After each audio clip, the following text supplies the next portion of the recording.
তো বন্ধুরা, আবার একটা নতুন ভিডিওতে আপনাদেরকে স্বাগতম। আজকের ভিডিওতে আপনাদেরকে দেখাবো কিভাবে যখন আমরা মোটর পুঁতি এবং বোর্ডিং করি, সেই বোর্ডিংটা কিভাবে করতে হয়। দেখুন, আজকে সম্পূর্ণ মেশিনের সাহায্যে আমরা বোর্ডিং কিভাবে করি সেটাই আপনাদেরকে প্রসেসটা দেখাবো।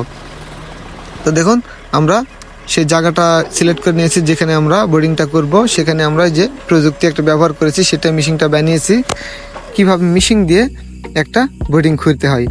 তার জন্য আমরা যে দেখুন যেখানে বোর্ডিং খুঁড়বো সেখানে আমরা অল্প একটু খুঁড়ে নিচ্ছি। কুন্নি দিয়ে খুঁড়ে নেওয়ার পরে আমরা ড্রেন করে নিব। সেখানে অবশ্যই কিছু পানি দিতে হবে, পানি না দিলে কিন্তু আমরা বোর্ডিং খুঁড়তে পারবো না। এই যে দেখুন, আমরা ছোট একটা স্ল্যাব বানিয়েছি, সেখানে কিন্তু আমরা ব্যান্ড পাইপটা নামিয়ে দিলাম। সেখানে পানি রয়েছে, সেই পানিটা দিয়ে কিন্তু আমরা বোর্ডিংটা খুঁড়বো। ওখান থেকে আমাদের এই যে দেখুন, আমরা সুইচে ক্লিক করব এবং সুইচটা দিয়ে দিব। তারপরে কিন্তু এই যে দেখুন পানিও আসতেছে এবং আমাদের কিন্তু বোর্ডিংটাও খোঁড়া হয়ে যাচ্ছে।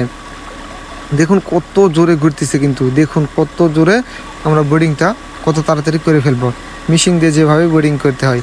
এই দেখুন, আমরা সেই বোর্ডিং করার জন্য আমরা চালু করেছি। এখন আমরা সেই সুইচটা দিয়ে দিলাম, আমরা মাটির নিচে চলে যাচ্ছে।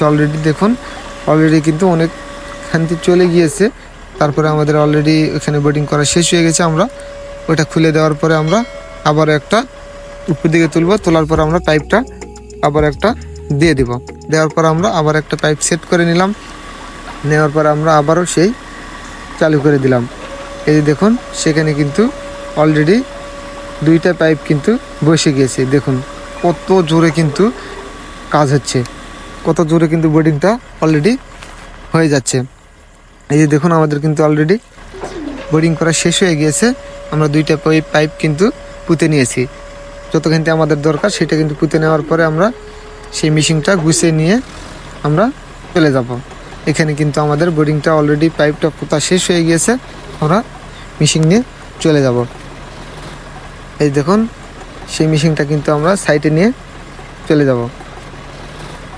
তো যাওয়ার পরে আমরা কি করব, এই যে আমাদের যেটা হচ্ছে অলরেডি বোর্ডিংটা করে নিয়েছি। নেওয়ার পরে আমরা সেই পাইপটা তুলে ফেলবো। তুলে ফেলার পরে আমরা যে মোটর আছে, দেখুন মিনি মোটর, পাইপ মোটর, সেই মোটরটা আমরা কিন্তু সেখানে বসিয়ে দিব। এই যে তার সুদ্ধা আমরা দিয়ে দিলাম। দেওয়ার পরে আমরা গোড়া দিয়ে বালুগুলো দিব, যাতে আমাদের পাইপটা যেন লড়াচড়া না করে, সেখান থেকে যেন আমাদের ক্লিয়ার এবং ফ্রেশ পানি ওঠে।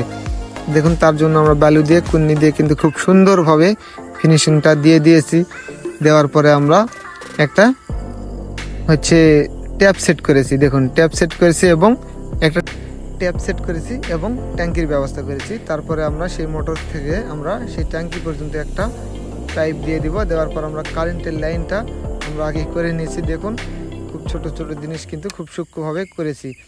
এই দেখুন, আমরা লাইনটা করার পর আমাদের যেগুলো কাদো পানি সেগুলো কিন্তু আমরা আগে ফেলে দিব।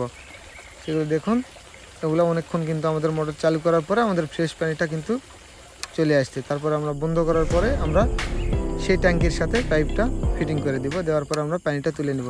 তো বন্ধুরা, এরকম আরও নতুন নতুন ভিডিও পাওয়ার জন্য অবশ্যই আমাদের পাশে থাকবেন ফলো করে, এবং ভিডিওটা যদি বেশি ভালো লেগে থাকে অবশ্যই একটা লাইক দিয়ে আমাদের চ্যানেলটা সাবস্ক্রাইব করে আমাদের পাশেই থাকবেন এরকম আরও নতুন নতুন ভিডিও পাওয়ার জন্য। আর এগুলো ভিডিও যে বন্ধুটা পছন্দ করে সেই বন্ধুদের কাছে অবশ্যই ভিডিওটা শেয়ার করে দিবেন আরও নতুন নতুন ভিডিও পাওয়ার জন্য। তারপরে এই যে দেখুন, আমরা কিন্তু অলরেডি পাম্প, এই যে এটা কিন্তু ট্যাপ, আমরা হাত ধোয়ার জন্য সব কিছু কাজ করার জন্য কিন্তু আমরা ট্যাপ সেট করে নিয়েছি। ট্যাঙ্কিটা আমাদের ফুল হয়ে গেছে। এখানে কিন্তু আমরা শুধু এটা প্যাঁচটা ঘুরিয়ে দেবো, তাহলে কিন্তু আমাদের পানিটা এই যে দেখুন বের হওয়া কিন্তু শুরু হয়ে যাবে। এগুলো প্রযুক্তি কিন্তু খুব সুন্দর। তো বন্ধুরা, এই ছিলই আমাদের আজকের ভিডিও, আপনাদেরকে বিনোদন দেওয়ার জন্য এবং আপনাদেরকে বুঝিয়ে দেওয়ার জন্য কিভাবে বোর্ডিং করতে